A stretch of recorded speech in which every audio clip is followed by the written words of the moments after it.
Love this podcast? Support it and sponsor today. Simply head to auscastnetwork.com for details. In a world where everyone says hello, they dare to say, yeah, g'day. Yeah, g'day. Yeah, g'day! Yeah, g'day. Yes, good day. Yeah, G'day. G'day. Yeah, g'day. Yeah, Day. yeah, good day. Wow, wow. Yeah, good day. G'day. Hey, yeah, g'day. Yeah, g'day, Tim. Yeah, g'day, Leon. Yeah, g'day, everyone. Yeah, g'day, everyone. Welcome to Yeah, G'day, the complete guide to Australia and the surrounding water. Yes, to the extent that the Australian borders go to, which is to the horizon. I once heard that. I don't know. I think it's as far as the light touches. We own. Yes. Don't go to the shadowy lands, though. No, Antarctica is scary. This week we have a very exciting guest on the show. It's my blocked right ear. Yeah. I can't hear well out of there. It's gotten worse as the days have gone on. Perfect. Doctors are perplexed. There's a ringing in my ears, which I find comforting. Yeah. Doctors aren't perplexed. They're telling him what's wrong, but he can't hear it because of the right ear. I'm sitting there and I'm like, oh, they didn't say anything for like 20 minutes. Every time he opens his mouth, he just screams high-pitched. Yeah, It's he's weird like, it's like ringing he sounds sound. like a ringing when the doctor talks. Yeah. So that's a fun addition. I'm assuming I'm talking at a good volume. Seems reasonable. I guess you get to edit it later on. Yeah, I was going to so. say I'll probably see all these spikes because my left ear is kind of on it. Apologies for last week as well. We had that there was a tiny moment left in the show with very weird audio because Tim and I had to stop because something happened where the microphone freaked out, and we hope it doesn't happen again today. I hope it does, just for fun. Just for You can experience what Leon's experiencing now. Yeah, I'm just going to sit here and go the entire episode. Perfection. Tim, I was on my digital device phone Yes. looking through They have those in digital now. Yeah. I have an analog. my analog iPod. And analog Facebook is difficult to deal with. It's a lot of buttons. Actually, I'm doing a side note. I don't know if you know this, I'm doing a Master of Education at university. I go to university. okay. I'm doing postgraduate. Can you say that in Japanese? Sorry, continue. Yeah, Konban. So I'm doing a topic I've chosen on popular culture in the classroom, and if you find articles old enough, I feel like it defeats the purpose of studying popular culture in the classroom because Right. it's like, well, this article's from 2000. What relevance does it have now? The best thing is that from articles from between like 2009 to 2014 are like iPods in the classroom are very important. And I'm like, Who even has an iPod anymore? you need the iPod Touch, and I'm like, oh, I had an iPod Touch for a very long time, but I was out of touch. Anyway, that was an aside. We're back on our grind now. We're back to recording, so Yes. we get it. Record. This week, after I was looking on my analog digital device, Yep. I came across an article written by a website. I'm not going to talk about the validity. Jess. It just says the article's by someone named Jess. Okay, well, Jess wrote an article about an amphibious creature Yes. that is in Australia and was found in a very strange way. The frog is called the Plonking Frog. I've heard a couple of different names. Plonking Frog is one of them. Yes. That seems to be possibly definitely it, but also Goldfield's bullfrog and Willsmore's frog, which I got those names by searching the scientific name, but the Plonking Frog is the one that Western Australia, the museum there calls it. Okay, Plonking's the most That's the one I'm exciting more inclined to think about, yeah. That's the one we're going with. Plonking Frog. Plonking Frog, or the Miobatrachus willsmorae. Which Okay, is so Willsmore Frog probably is Willsmore quite frog valid as is well. possibly also one, but also Goldfield's bullfrog because Plonking. it's found on Goldfields. Oh, well, but we'll get to you've that. ruined We'll the get to that. punchline. Yeah. Tell me about the Plonking Frog, Tim. I know nothing. As far as the scientific data goes, I'm going to be very quick. Not because there's not much about it, but because there's not a lot about it. It's not because there's not lots. It's just that the breadth of data. Is not wide. It's a frog, a bullfrog. Oh. It was thought of as a toad for a time, for a Idiot. piece. It's described as a medium to large size robust frog. What you want to get yourself a robust frog. None of these flat, fragile, flimsy frogs. Yeah, medium to large sized. Its back Toad is sized. toad. Yeah, almost on a toad level. Back is brown. It has 5 distinct narrow yellow stripes. A vertebral stripe plus 2 lines on each side that meet near the shoulder, which form a W. I'm describing the lines. Yes, I got on board there. On the back, which I don't know how that is 5. They've described 3 there. Oh, 2 on each side. Yeah, 2 on each side. One down the middle and 2 down each side. Yeah. I'm with you. Learn to read. And it's got a creamy underside. Ooh, don't say that. Creamy underside. That's not how we're going to describe this frog. And the toes have moderately extensive webbing. I love how they describe this like we're all frog experts. You know how some frogs moderately have extensive webbing and some frogs have not so extensive webbing. Moderately excessive. This is moderately extensive. Its maximum size is about 6 centimeters. What is that, like? It's about 6 centimeters in length. 2 inches? I don't know. Why did you just... Why would I know anything about that broken system that the Americans use? I don't know. I have a feeling it might be 6 centimeters. What's 2. that? Like that? Wait, that's not 6 centimeters. Is that 6 centimeters? 2.3 inches. Good work, Tim. Pretty good. Is that 6 centimeters? I'm not very good with measuring. No, that's definitely not 6. Is that too big or too small? That's too big. So that big. Smaller. So I'm sure this is very interesting for our listeners. I'm measuring... It looks like I'm doing some kind of joke about a penis. Yes. But I'm doing it about the size of a frog. What is this, 6 inches? No, it's much smaller than that. 11 inches. So that's... It's kind of big. It's, big? I mean, it's medium 6 to centimeters? large. That's small. As far as robust frogs go, As robust frogs go, yeah. Medium to large. But compared to your fragile frogs, it's quite huge. So they are largely found in clay pans. That's areas of clay. Other shallow areas. They like to come out... I feel like we should tell a story before I start saying they like to come out during the rain and breed.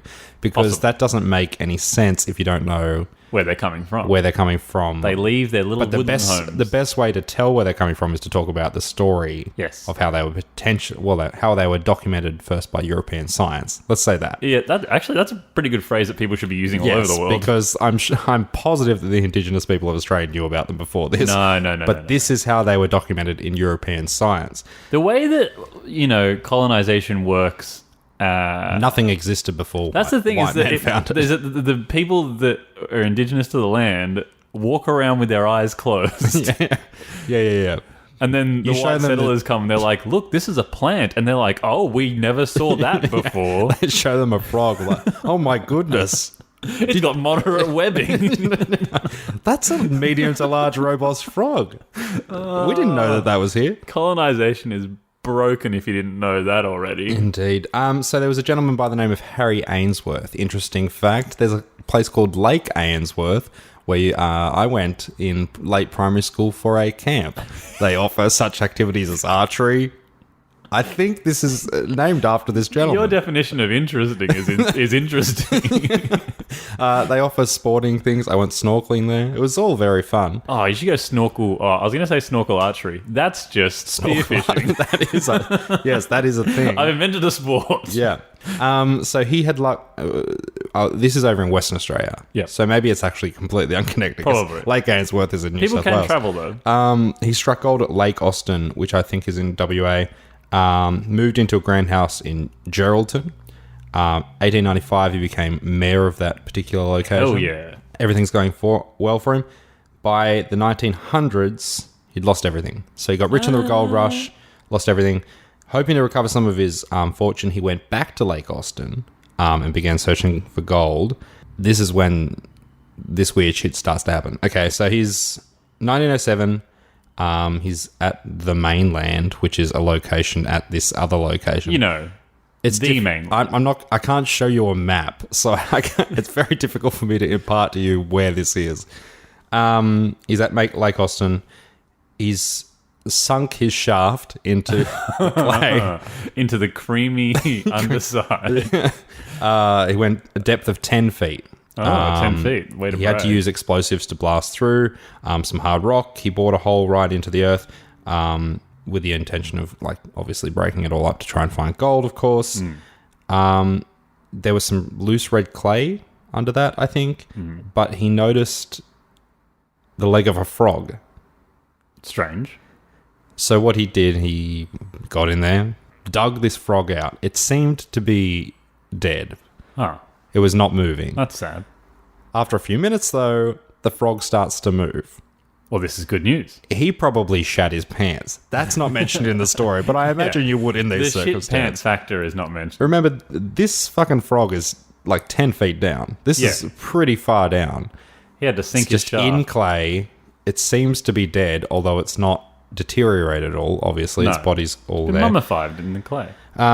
Apparently, it opened its eyes, Unsettling. which he described as being transparent, no pupil at all. But then Extremely after about unsettling. 5 minutes of it starting to breathe, you know how frogs have that like weird eyes? Yeah, they have It like kind, it's the- kind of started to They have like the open cat like eye kind of thing. yeah, the slits started to open within the eye itself, It's a horror film. and then eventually got to like round. The pupil became round. How do you just grow a pupil? I don't know. That's what happened. Ask the Plonking Frog. Now, back in these days, science was not particularly advanced. So he was like, fuck, this frog was a long way down. How far has it been here? Anyway, this frog ends up in magazines, if they had them then. Newspapers, definitely they had those. Telegrams.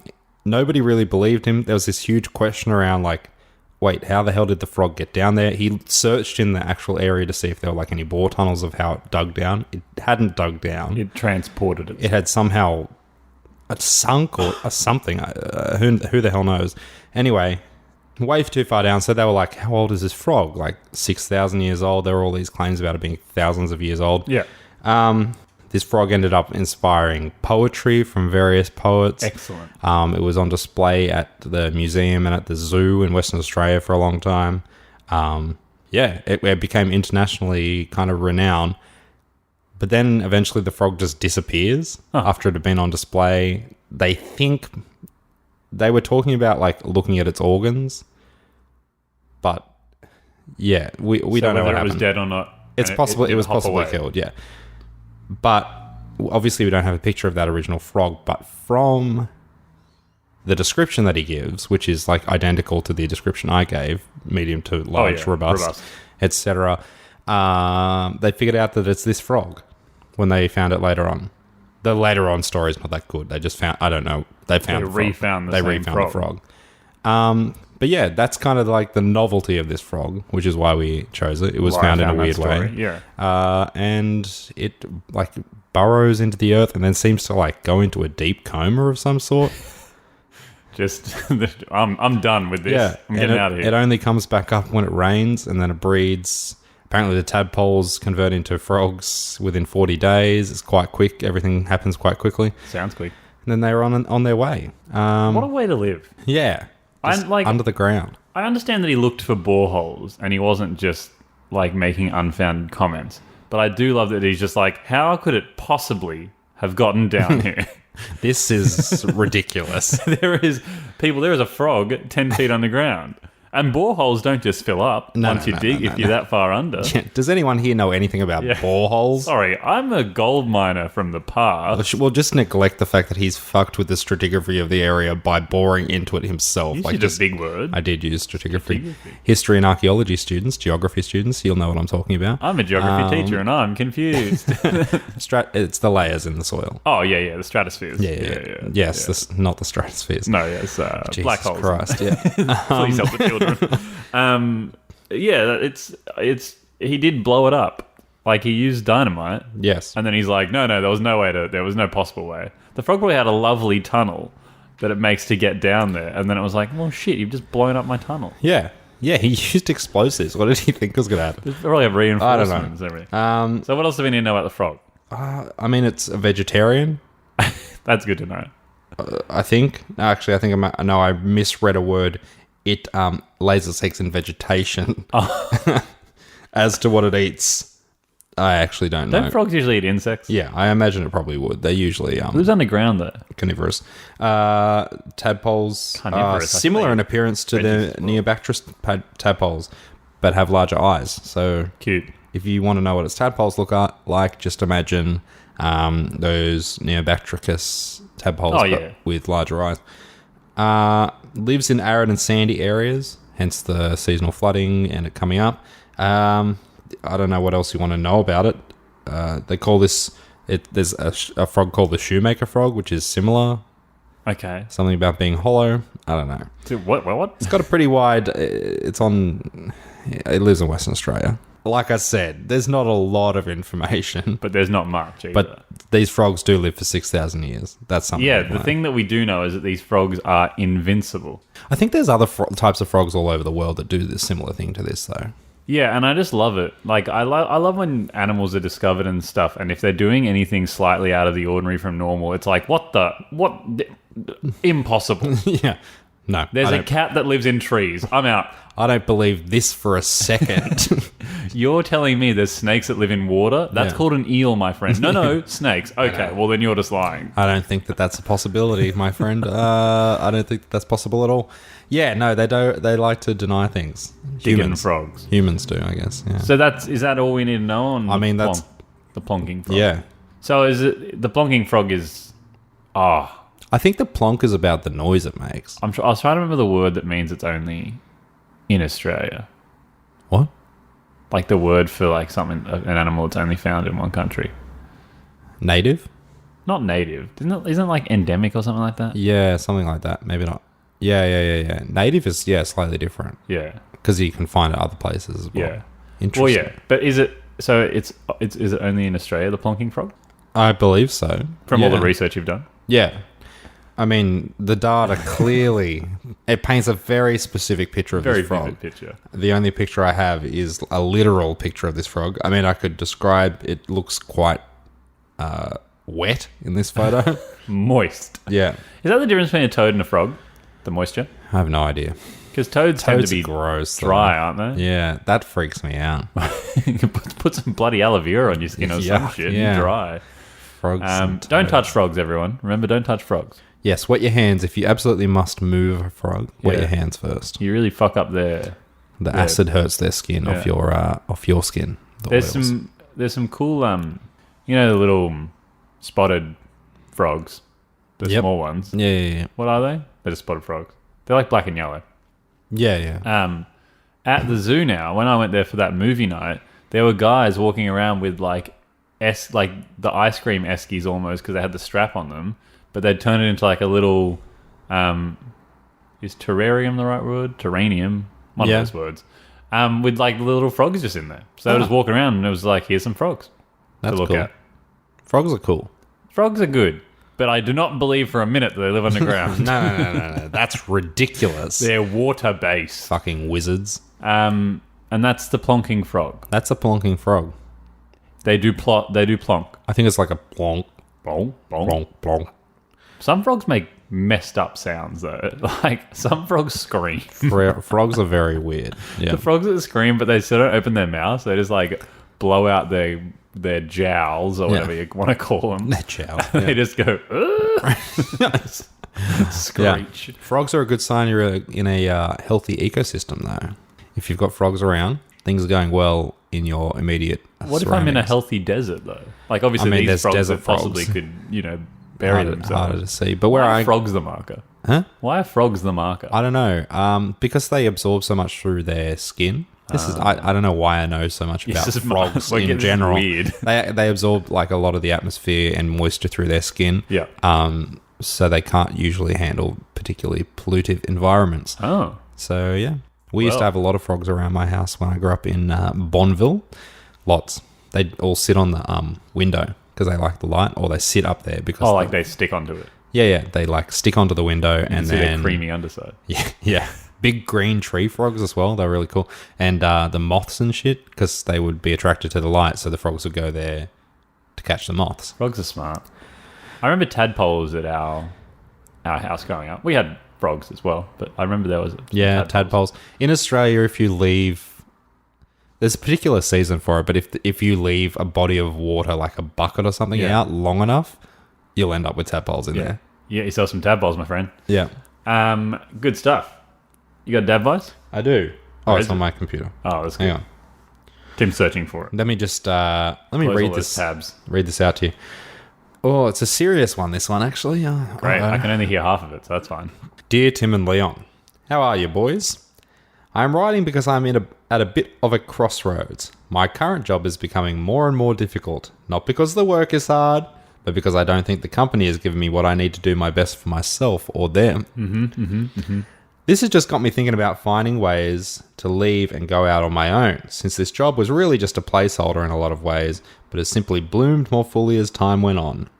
I've tried talking to people at work about this, but it seems to be falling on deaf ears or is relegated to be solved later. That's in inverted commas. Yeah. I'm nervous about what to do. Should I ride this time out and wait for things to get better? Looking forward to hearing your take. If you're ever in sunny Orange, hit me up. Shane Q. Oh, Shane Q. Shane Is that Q. his full name hyphenated? Shane Q. Yeah, Shane Q. Like Homer J. Simpson, like it's actually Yeah, J. it's just J. J. Or is his name Shank? Shunk. Oh, maybe I mispronounced it. Shunk. Shane Q. Interesting, Shane. So, in a job, Yeah. not pleased, was meant to be placeholder, wants to go out on his own for some other form of endeavor. Yeah. People at work suck. Yeah. Here's the thing about the people at work situation. Yeah.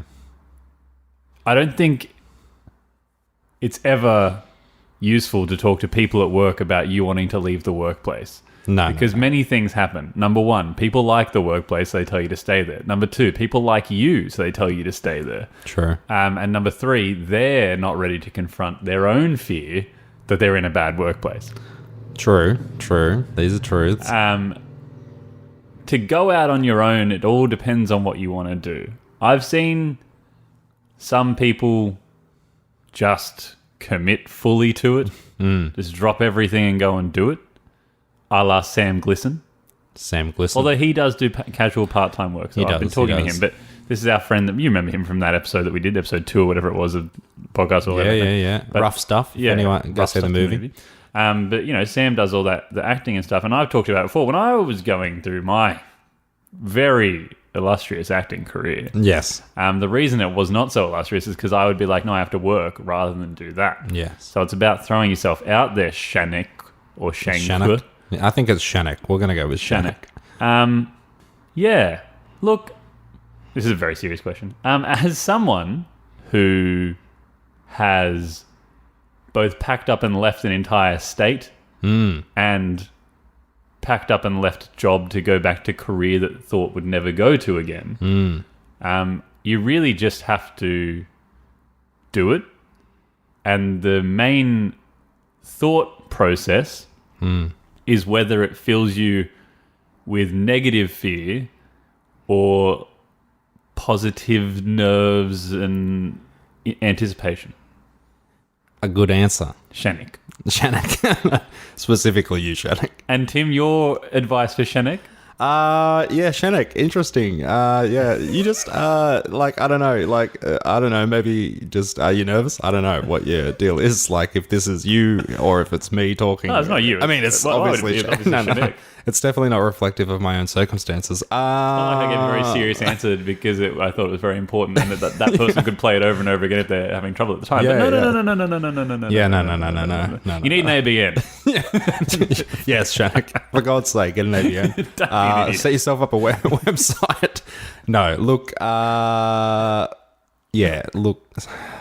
Sometimes places and people are just, even though they're great, they stop serving a function for you. They don't stop serving a function. They're still good. They're still good, but they're Unless just they not. get shut down. Yeah, they're just not serving a function for you. And so it's time to move on. So maybe that's something to consider, Shannock, and do your research. Good marker, Shanik, is if you're turning up late to work. It is. What an interesting point. And leaving early. And taking long lunch breaks. And taking sick days when you're not sick. And getting angry at people when they ask you questions unnecessarily. Smashing computers. These are just a few examples I can think of without having experienced it myself. Screaming at customers before you even say hello. What? Yeah. The late one was my marker for the last job as well. Yeah. Well, not the marker. And again, the other thing is that it's all about hindsight, really, which is the issue, because you've got to get out first. That's true. Because when I got out of the most recent job I had, I was talking about this last night with my old work friends, I had realizations about the way I was treated by certain people, which I believe is workplace bullying that actually happened instead. But I also, now, I get up every morning and I get to work on time and I stay late. Obviously, there's different, teaching now, there's different work thing. Yeah. And staying late teaching is staying, until 5, like a normal day. Yes. But the fact that I used to walk into work, I think, 10 minutes or 15 minutes late every day, which I kind of did the whole time I was at that job. Kept the job, though, didn't I? But this job, I get up at, my alarm goes off at 5:45 every morning. Yeah. And I get up and go. Eventually. Yeah. But for Shanik. Yeah. Well, I imagine Shanik is nervous about a few things. Obviously, going out on your own. That's the whole thing, isn't it? That's the thing. I figure intuitively that Shanik is not looking forward to having conversations with people at work in which he tells them, I'm going. Because many will say, why didn't you say anything to me? To which he will think in his mind, yeah, no, but I did though, didn't I? I made it very many clear. times. Anyway, but that's... Reading to Shanik's letter, I would say that I have heard many occasions where the person has brought it up. Yeah. Shanik, mate, I think it's time. I think it's time. Put things in motion. You don't have to move straight away. That's what I was going to say. Depending on what you're doing, if you say you were going off to some kind of creative endeavor, start making the moves to get things in place so you can do that. Yeah, if you were going to make a move for a creative endeavor, which is usually the moves that people are afraid to make because the financial security there is not strong. Money. When you do those things, Yeah. I think, which is where I've always differed. Is that, and we've talked, I think we actually have talked about this on the show before. I maintain that you should leave yourself supported to be able to have a head over your roof, a roof over your head, and food and stuff like that. So, work and work. Like with this podcast we talked about before, and the podcast is here. If the podcast ever takes off, that'll be great. But we've got jobs now because the podcast does not fund itself. Yeah. So it's ease out of it or just jump. Just do it. Fuck everybody. I've heard homelessness is fun. Yeah. No, I haven't heard that. Why not? As I've always said. Great serious end to the episode, I think. Yeah. How about those plonking frogs from before? They live in the ground? I don't get it. I don't believe it for a second. If you can go into research of plonking frogs, if you can write some of the poetry mentioned earlier on plonking frogs, I think that's the key to it. I'd love to read a poem entitled, Fuck Me, What's That? I think I might write a poem called In the Ground. How long has this been here? What is this in the ground? A leg that shouldn't be here in the ground? I dropped my shaft in the ground. There's no borehole in this ground. I blew up this ground in the ground. I actually just, one of the things I was reading before we started this was about remixing songs or movies or things from popular culture into romantic poetry. So I feel like we should find a way to do that with a Plonking Frog poem. Is that we get a Plonking Frog poem, we'll mix it with one of our favourite pop songs. Baby Shark or something. Love it. Baby Shark in the ground. Tim, information that was delivered to us today in the Yeah G'day fans group is that a man in America, I don't know if he was in Florida, but it was Florida man, I think, as I they saw tend that. to be. Yeah. Unfortunately was killed by a cassowary that was in captivity. I have told you people once, and I will tell you again, cassowaries are not meant to be in captivity because they are too dangerous. And also, don't go in the fucking cage with it, you dickhead. I think he fell in. Well... And now he's dead, so you're a bad person. No, enjoy your life, afterlife. I hope everything's all right. I hope he finds the job he's looking for. No, but it's like, I understand we have crocodiles and we have tigers and we have all these other things in cages, but yet I feel like people know they're scary and they're not predictable, but like you know what they're up to. people I think see cassowaries and they're like, oh, a bird. And then it's like, oh, a bird with huge talons that'll tear out my intestines. Oh no, this is a fucking dinosaur. Yeah, and in America, now, the way I read it, I don't know if it means by permit, it has to be like a zoo permit or something, but a cassowary is a category 2 animal or something, which means that you can have one if you have a permit. Right. But as I said, I'm hoping that permit is you must America's be a zoo. animal laws are so whack. Yeah, well, Louis Theroux's documentary all on it. But Yeah. just a reminder, everyone, The cassowaries exotic are animal dangerous. pet things you guys have going on in America are crazy. As much as I enjoy a zoo, I feel like cassowaries are ones that we shouldn't be fucking with, No. in my biological opinion. It'll tear you up. Tear you up just to tear you down. Put my feet. Tucker's daughter's a cassowary. Good song. Anyone? Tim, as always, I would like to thank Teylor Smirl, T-Smell, Smelly T, for our wonderful cover art. And Curtis Fernance, Fern Tree Music. Cheers, mate. He's a man who plonks. Yeah. The Plonking Frog. He could plonk. Spirit animal. As if you wouldn't make a bottle of wine called Plonking's Plonk or something like that, like the Plonking Yeah. Frog Plonk. There's something there. Yeah, we'll Not get that, there. but there's something there. We've got time. Let's work the rest of the episode. We'll keep working on Plonking Frog wine. So make sure you're following us on Instagram, Facebook, and Twitter at Yeah G'day Podcast. You send us emails. You got any Harold Holtz or Dad Vices? You can send us yag'day podcast@gmail.com. Our website's still there with a very confusing link, but the link is always in the episode notes. Tis. I think that's it. I hope that you've enjoyed what I sound like when I can't hear properly out of one ear. And Tim, I will tell you this, is much more bearable when I can just turn my right ear to him and hear nothing but ringing. Ringing is much preferable. I personally am excited to go to this play tonight where I can hear half of it. Yeah, that should be fun. What were you going to say? What have I you hope you're on the right side. Yeah, I'll be sitting in a way that means I'll be left facing. Yep. Side saddle. I wasn't going to say anything. You said after you typed. No, that was just me Wanting to get saying That was you saying, all right then, get out of here. That's a spicy meatball, and that's it. As always, yeah, g'day, Tim. Yeah, g'day, Leon. Yeah, g'day, everyone. Yeah, g'day, everyone. Catches on the flippity flop.